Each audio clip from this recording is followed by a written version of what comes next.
Ang kwentong ito ay isang kathang-isip na hango sa mga alamat, paniniwala, at urban legends ng mga Pilipino tungkol sa mga aswang.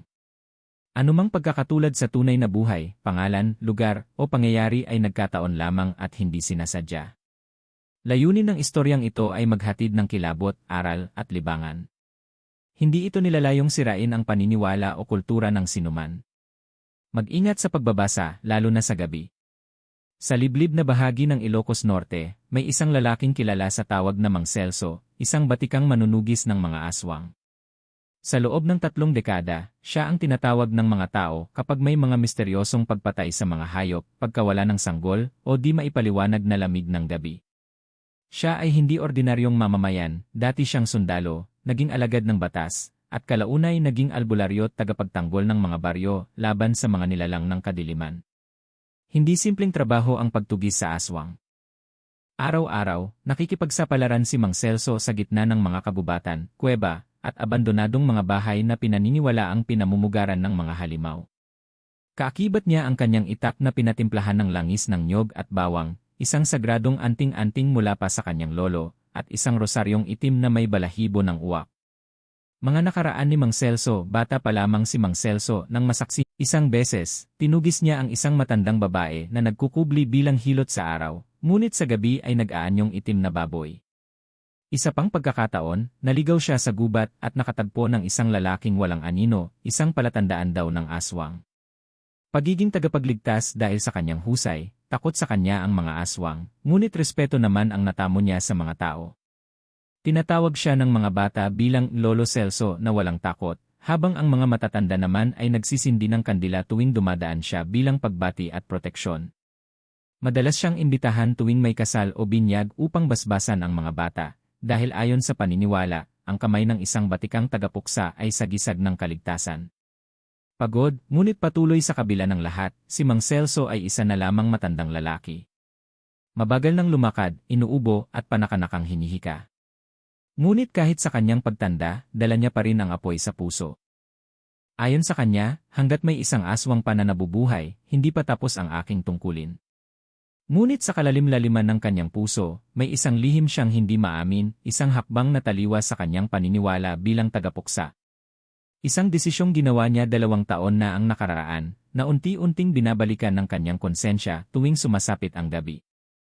Ang simula ng lihim isang gabi habang tinutugis ang isang grupo ng mga manananggal sa may kabundukan, nakarinig siya ng iyak ng isang sanggol mula sa loob ng kuweba. Matapos patayin ang huling aswang, nilusob niya ang kinaroroonan ng tunog. Doon niya nakita, isang sanggol na nakapulupot sa nilumot na banig, may balat na tila nasunog ng bawang, at mga matang kumikislap sa dilim. Hindi niya pinatay. Hindi niya dinala sa simbahan. Hindi rin niya ipinaalam sa barangay. Sa halip, kinuha niya ang bata at inuwi ito. Pinangalanan niya itong Dino. At dito nagsimula ang kwento ng isang tagapuksa na nagpalaki ng isang aswang. Ang gabing iyon ay isa sa mga pinakanakakakilabot na gabi sa buong karanasan ni Mang Celso. Hindi dahil sa lakas ng kanyang kalaban, kundi dahil sa kakaibang katahimikan pagkatapos ng bakbakan. 5 manananggal ang kanyang napatumba sa mismong kuweba ng Salabusab, isang kilalang pugad ng mga nilalang ng dilim sa kabundukan ng Ilocos. Ngunit sa halip na tagumpay ang kanyang naramdaman, isang matinding pagkabagabag ang dumapo sa kanyang dibdib. Sa pinakaloob ng kuweba, may narinig siyang munting iyak, hindi ito pag-iyak ng hayop. Isa itong iyak ng sanggol. Mabilis ang tibok ng kanyang puso habang lumalapit siya. Ang pag-aalinlangan dahil sa tagal na niyang manunugis, sanay si Mang Celso sa pagharap sa delikadong mga desisyon. Alam niya na ang mga anak ng aswang ay hindi dapat buhayin dahil kadalasan sila rin ay nagiging halimaw. Ngunit, sa halip na matakot, si Dino ay lumapit, hinaplos ang sugat, at sa loob ng ilang minuto, huminto ang pagdurugo ng hayop. Ang tanong sa konsensya habang lumalaki si Dino, pero kung may pag-asa pa, gabayan mo ako. Sa mismong araw ring iyon, dumating si Aling Rosa, isang matandang dahil habang lumalaki si Dino, palakas siya ng palakas. At ang mga mata niya unti-unting nagbabago. Dumaan ang mga taon na payapa sa buhay ni Mang Celso at Dino. Dahil sa bawat pagkagising niya, may mga galos siya sa katawan, at minsan, may mga markang parang kagat sa kanyang balikat o Sinasabi niyang dapat ko nang yakapin ang totoo kong anyo, mga paboritong pagkain na nagbabago isa sa mga panuntunang ang pagkawala ng alagang aso may alagang tuta si Dino na pinangalanang Bagwi. At tuwing Biyernes ng gabi, pinapasuot niya ito ng kwintas na may bawang at batong itim mula sa banahaw. Hindi rin siya agad nakagalaw. Ngunit sa kanyang puso, naramdaman niyang ito na ang simula ng pagpasok. Sa panlabas, siya'y mahinahon at magalang, ngunit sa kanyang mga mata, may kinikimkim na sakit, gutom, at isang bagay na hindi maipaliwanag. Ang gabi ng pagkawala nang sumapit ang gabi ng ika-14 ng buwan, gabi ng halos kabilugan ng buwan, isang batang babae sa baryo ang nawala. Si Maya, isang 9 na taong gulang na mahilig magtinda ng kakanin, ay hindi nakauwi matapos maghatid ng suman sa kabilang dulo ng kalsada. Napuno ng kaba ang buong baryo. Agad na nagsagawa ng paghahanap ang mga tanod at ilang matatapang na lalaki sa nayon. Si Mang Celso, nang tawagin niya ito, hindi ito lumingon. Nang lumapit siya, napansin niya ang mga kamay ng bata, puno ng putik, may bakas ng dugong namumuo sa mga kuko. Tahimik, ngunit ginigiba ng guilt at pagkalito. Ang loob niya'y tila binabayo ng unos, anak niya ba ang pumatay? O may ibang halimaw sa paligid? Ang pag-aming kinagabihan, habang nag-uusap silang dalawa sa silong ng bahay, tinanong niya si Dino sa isang malamig at tuwid na tinig, sabihin mo sa akin ang totoo at kaya mo pa itong pigilan. Ngunit sa isip niya, alam niyang hindi na ito basta-bastang gutom. Isa na itong pagbubukas, isang aktibong pagsisimula ng pagbabagong hindi na niya kayang baliktarin. Paghahanap ng sagot kinabukasan, lumuwas si Mang. Ngunit hindi pa huli ang lahat kung may magtataya ng buhay. Sa bawat araw na lumilipas, mas lalong lumalalim ang bangin sa pagitan ng dalawang tungkulin ni Mang Celso, bilang isang ama na nagpalaki kay Dino, at bilang isang batikang tagapuksa ng aswang na may panata sa bayan at sa mga inosenteng buhay. Hindi na ito simpleng suliranin. Ito ay ang dating inosenteng bata ay mas tahimik na, mas mailap. Minsan ay naglalakad ito ng walang sapin sa paa sa gitna ng gabi. Pati ang mga pagtatangka niyang ilayo si Dino sa kanyang sumpa. Matapos ang mahaba nilang usapan, sinabi ni Aling Rosa, hindi mo na siya kayang pigilan sa pamamagitan ng bawang at dasal. Lumaki siyang may anino sa nakatingin lamang ito sa ibon habang ang mga kuko niya'y tila naging matutulis na. Tay, anang bata, kapag ang ibon ay isinilang para lumipad, mali ba kung pumailan lang ito? Tahimik si Mang Celso. Alam niyang ito ay hindi lamang isang tanong tungkol sa kalapati, kundi tanong ng isang nilalang na unti-unti nang kinikilala ang kanyang tunay na katauhan. Dino, sagot niya, ang totoo, hindi. Pero kapag ang paglipad ng ibon ay may dalang kamatayan sa iba, hindi ba tungkulin ng isang tagapangalaga na putulin ang kanyang pakpak? Nagkatinginan sila, isang ama, isang anak. Isang tagapuksa, isang halos aswang. At sa pagitan nila, isang katahimikang puno ng damdaming hindi masambit. Ang plano sa puso ni Mang Celso, nabuo ang plano, kailangan niyang subukin si Dino. Hindi bilang isang halimaw, kundi bilang tao. Binigyan niya ito ng pagsubok, iligtas ang batang anak ng magtataho na may sakit at nangangailangan ng tulong. Isinama niya ito sa pagtulong, sinubaybayan kung paano ito makitungo. Kung paano ito magpigil sa tukso ng dugo ng may sakit. At sa kanyang gulat, si Dino ay hindi lamang tumulong, kundi pinilit ang sarili na hindi madala sa amoy ng sugat. Sa halip, pinilit nitong pasanin ang bata, alagaan ito sa gabi, at inalay pa ang sarili upang mapasa kanya ang sakit gamit ang isang sinaunang ritual na itinuturo lamang ng mga babaylan. Pag-asa o patibong. Sa puso ni Mang Celso nagkaroon ng liwanag. Baka kaya pa. Ngunit habang siya'y umaasa, ang mga espiritu sa paligid ay nagsimulang maging hindi mapakali. Sa panaginip ni Aling Rosa, nakita niya ang isang batang lalaki na may pakpak ng pan. Sa oras ng hatya ng daan, dapat mo siyang ilagay sa gitna at hayaan siyang pumili. Ang baryo ay muling sumailalim sa dilim. May balita na namang may nawalang hayop. May mga asong namamatay. May mga baboy na nawawala. At si Dino ay tila mas lumalalim ang titig sa gabi. Sa pag-ikot ng buwan at pagbago ng mga gabi, dumating ang panahong hindi na kayang itago ni Mang Celso ang malaking tanong na paulit-ulit na umiikot sa kanyang isipan, sino ba talaga si Dino? Hindi sapat ang mga kwento. Hindi sapat ang mga panaginip. Hindi sapat ang pagmamasid. Kailangan niya ng katotohanan mula sa pinagmulan, mula sa ugat. At kaya't muli siyang lumuwas patungong Sitio Lumalim, isang sagradong lugar. Sa gitna ng isang ritual sa ilalim ng punong balete, sinuri nila ang likas na enerhiya ni Dino. At sa ritual na yon, lumabas ang katotohanan na matagal nang nakabaon sa dilim. Ang katotohanan sa likod ng pagsilang si Dino ay hindi basta anak ng isang aswang.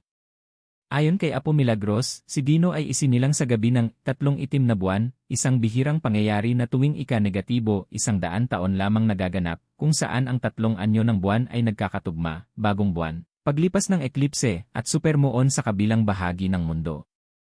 Sa panahon ng ganitong pagsasanib ng langit at kadiliman, nagiging malakas ang kapangyarihan ng mga nilalang ng dilim. At sa panahong iyon, isinilang si Dino mula sa sinapupunan ng isang itim na manananggal na itinatagong reyna ng isang matandang angkan ng mga aswang mula sa Visayas. Ang sanggol ay isinilang hindi para sa karaniwang buhay. Isinilang siya bilang tagapagmana ng dugong itim, isang uri ng aswang na hindi lang umiinom ng dugo, kundi may kakayahang humigop ng espiritu, lumipat ng anyo, at mag-utos sa ibang nilalang ng kadiliman. Ang mga may dugong itim ay sinasabing may 2 uri ng kaluluwa, kaluluwa ng tao, at kaluluwa ng anino. Kapag napanatili ang balanse, maaaring mamuhay ito na parang ordinaryong nilalang. Ngunit kapag nabuksan ang i-anino sa loob niya, tuluyan itong magiging sentro ng kadiliman, isang hari ng mga nilalang ng gabi. Si Mang Celso, ang tagapagbalanse, ngunit isang bagay ang ikinagulat ni Mang Celso, hindi lamang si Dino ang may tadhana. Pati siya. Ayon kay Katoring, hindi aksidente ang pagkakatagpo niya kay Dino sa loob ng kuweba. Ayon sa lumang kasulatan ng mga tagapuksa, may isang tinatawag na tagapagbalanse, isang nilalang na, sa pamamagitan ng kanyang pasya at puso, ay makaapekto sa direksyon ng isang dugong itim, kung ito'y magiging halimaw o ililigtas sa sariling sumpa. At ang taong iyon ay walang iba kundi siya. Isinilang si Mang Celso sa araw ng Puting Araw, isang misteryosong araw kung saan sabay-sabay ang paglabas ng araw, ulan, at bahaghari. Ang sabi ng matatanda, ang mga isinilang sa ganoong araw ay may kakayahang sumupil sa dilim, hindi sa lakas, kundi sa pamamagitan ng puso. Bumalik si Mang Celso na may dalang mabigat na paninindigan ngayoy malinaw na sa kanya ang lahat. Si Dino ay hindi lamang anak-anakan. Siya ang tinig ng kinabukasan ng kadiliman. At si Mang Celso, ang huling tagapuksa sa kanilang linya, ay siya lamang makagagawa ng pasya kung tuluyang lilipulin si Dino o tutulungan siyang baguhin ang sariling tadhana. Pero isa lang ang totoo, walang 300. Dahil kung pababayaan niyang sumiklab ang anino sa loob ni Dino, ang buong baryo, at baka ang buong hilagang bahagi ng bansa, ay lulubog sa bangungot. Ang di inaakalang pagbisita kinabukasan, isang matandang babae ang dumating sa kanilang bahay. Punit ang damit, mahina ang katawan, ngunit may mga matang parang apoy. Siya si Salvadora, isang dating kilalang mangkukulam mula sa Camiguin, at isa sa mga huling miyembro ng angkan ng itim na aswang. Ayon sa kanya, hindi siya dumating upang lumaban. Dumating siya upang makipag-ayos. Si Dino ay hindi mo dapat pinigilan, Celso. Hindi mo siya dapat tinuruan ng dasal. Dapat mo siyang hinayaang tanggapin ang kanyang anyo. Ngunit dahil sa'yo, nahati ang kanyang loob. At sa pagdating ng 3 buwan puputok ang aninong iyon. Inalok siya ng huling pagkakataon, isauli si Dino sa angkan ng dilim o pagsisihan ang magiging resulta ng kanyang pagpilit. Ngunit tumanggi si Mang Celso. Sa halip, tinutukan niya ng itak ang babae at sinabing, "Bata pa lang ako, pinatay niyo ang kapatid ko. Hindi ko hahayaan ngayon na ang anak ko ang maging kapalit." Ngumiti si Salvadora. Isang ngiting po ng awa, hindi takot. Hindi mo siya maiiwasan sa kanyang dugo. Kahit anong panalangin mo, sa huli pipili siya. At kapag pinili niya ang dilim, sana'y kaya mong lumaban, kahit pa siya'y tinuring mong anak. Panibagong katahimikan. Bago ang bagyo sa mga sumunod na araw, naging mas mapagbantay si Mang Celso. Ipinatibay niya ang kanyang bakod. Tinuruan niyang muli si Dino ng mga sinaunang dasal ng mga tagapuksa. Ibinigay niya rito ang kanyang sariling anting-anting, bagay na hindi pa niya nagagawang gawin sa kahit sinong sinanay niya noon. Ngunit sa gabi, hindi siya makatulog. Hindi dahil sa takot kundi dahil sa pananabik sa araw ng pagpili. Dahil malapit na ang 3 buwan. At sa ilalim nito, bubukas ang puso ni Dino at ilalabas ang aninong kanyang itinatago. Lumipas ang mga araw na may katahimikang nakapanlalamig. Ngunit ang katahimikang iyon ay parang palatandaan ng paparating na sigwa. Sa baryo ni Mang Celso, ang mga hayop ay naging balisa, ang mga bata ay nagkakasakit, at ang mga puno ay tila unti-unting nalalanta. Hindi nila alam kung bakit, pero si Mang Celso, ramdam na niya, malapit na ang gabi ng 3 buwan. Paghahanda sa huling gabi naglatag si Mang Celso ng huling mga proteksyon sa bahay.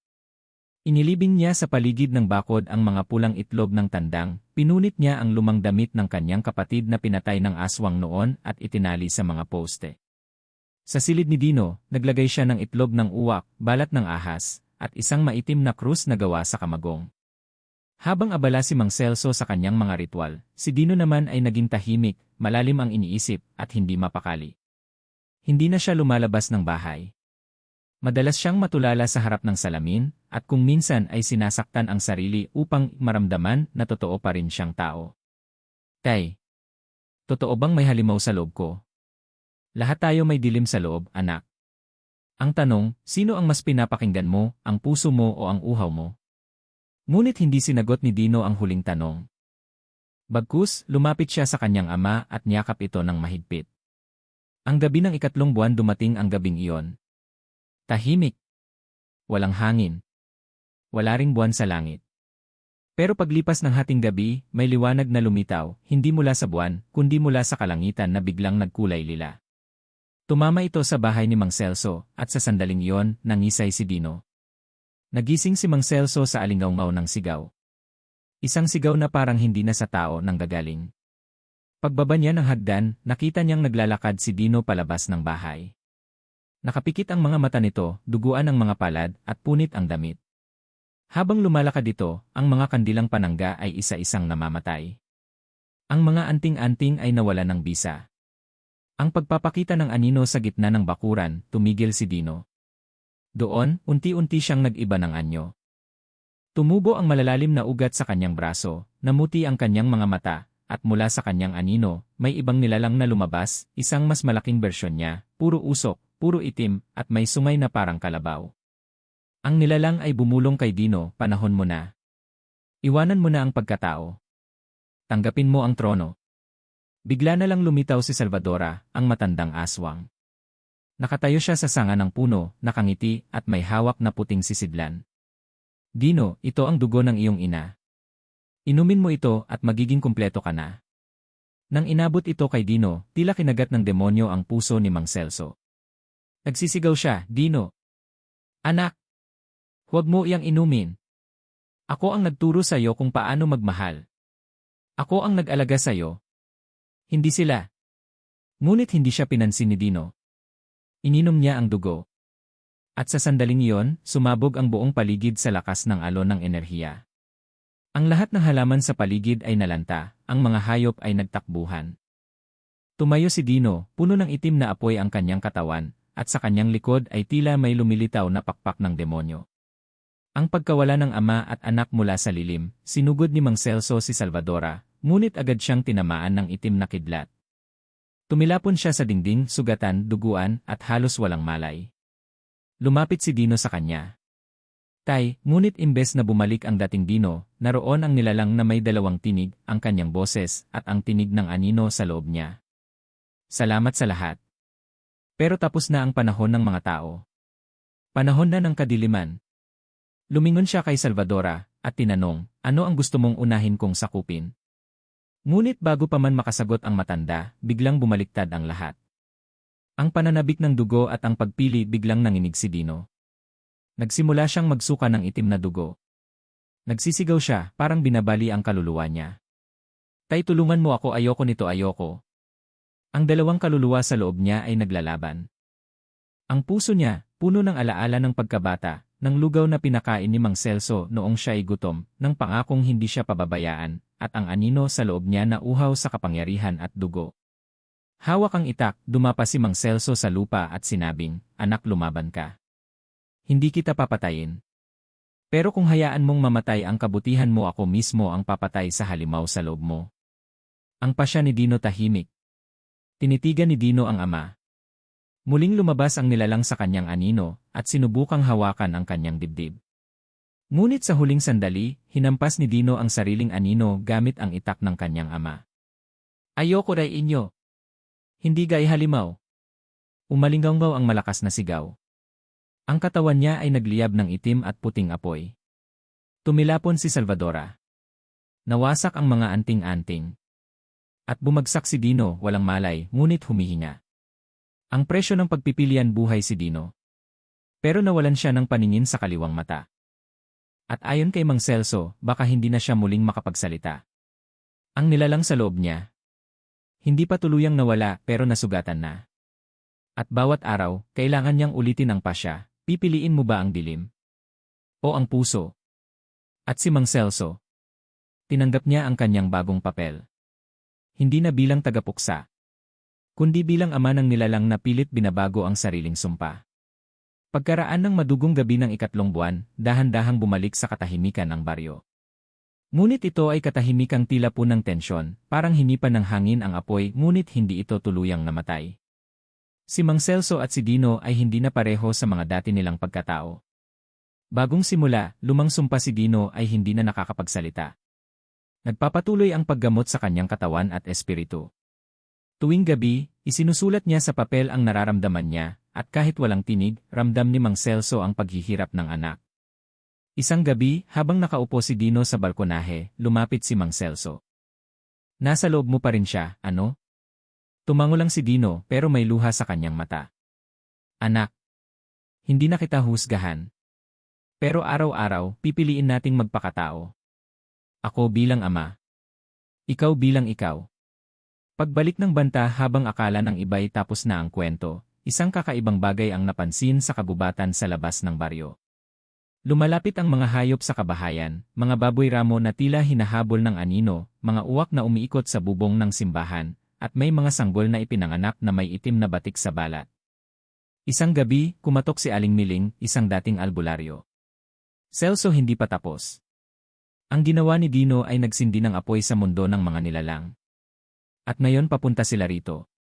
Mula sa matagal na katahimikan, bumalik ang mga gumagala, mga nilalang na inakala ng mga tao na kwento lang, ang manananggal, ang sigbin, ang tiktik, at ang aswang na nagpapalit anyo sa loob ng tao.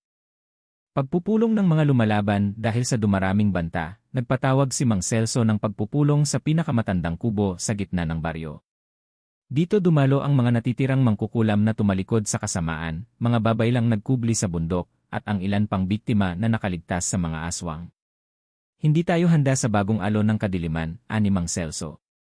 Pero may isang bagay tayong hawak na wala sila, ang kakayahang magsama-sama. Dito niya ipinakilala si Dino, ang nilalang na may dugong aswang, pero pusong tao. Hindi lahat ay tumanggap. May ilan na umalis, may sumigaw ng ihalimaw yan. Delikado. Ngunit may mga nanatili. Ang pagsasanay ng hinirang ginawa ni Mang Celso ang dating tahanan bilang kampo. Doon niya sinanay si Dino, hindi lang sa pakikipaglaban gamit ang katawan, kundi laban sa sarili. Araw-araw siyang dinadala sa gubat, sa ilog, sa mga lugar na may alingas-ngas ng dilim. At tuwing may sumisibol na anyo ng kanyang anino, siya mismo ang pumipigil. Sa tulong ni Aling Miling, gumawa sila ng panibagong uri ng anting-anting na hindi lang panangga, kundi nagpapalakas ng puso, ang lakas ng pasya. Hindi na sapat ang baril at itak, Celso, ani Miling. Ang nilalang nasusunod ay hindi lang naninira ng laman kundi ng isipan. Ang pagtataksil ng kanang kamay habang patuloy ang paghahanda, lumapit si Simon, isang tagasanay ni Mang Celso noong bata pa siya. Celso, malitong ginagawa mo. Hindi pwedeng kampihan ang nilalang na may dugo ng aswang. Hindi ko siya kinakampihan. Anak ko siya. At siya lang ang may koneksyon sa mundo nila. Pero hindi pala basta lumapit si Simon.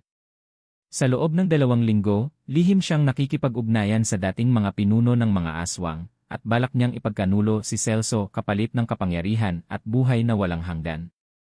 At isang gabi, habang nasa gitna ng pagsasanay si Dino at Aling Miling, sumugod si Simon at ilang nilalang na aswang, ngunit hindi nila inasahan ang isa, si Dino mismo ang lumaban sa kanila. Ang laban ng 2 panig walang anino. Walang tulong. Si Dino, gamit lang ang sariling kamay, nagpalipad ng aswang sa hangin. Sa bawat suntok niya, tila tinatamaan din siya dahil nararamdaman niya ang ugnayan nila. Ngunit hindi siya umatras. Sa huli, hinarap niya si Simon. Papatayin kita, halimaw, sigaw ni Simon. Tumayo si Dino, duguan, ngunit matahimik. Ako lang ang halimaw na kumukontra sa lahi niya. Hindi ikaw. Kaya ako ang mananatili. At sa isang iglap, napaslang si Simon. Hindi sa kamay ni Dino, kundi sa mismong kagat ng aswang na tumalikod kay Simon dahil sa kanyang kasinungalingan. Pagtanggap ng baryo dumaan ang gabi. Natapos ang paglusob. Sa kinabukasan, lumapit ang mga tao kay Dino. Hindi na siya tinatawag na anak ng halimaw. Ngayon, tinatawag na siya bilang bantay ng dilim. Isinulat ng mga matatanda sa talaan ng baryo ang bagong yugto, ang halimaw na itinakwil ng langit, ngunit pinili ng isang ama. At ngayon, siya ang magiging tagapagtanggol ng lahat laban sa mga darating, alima.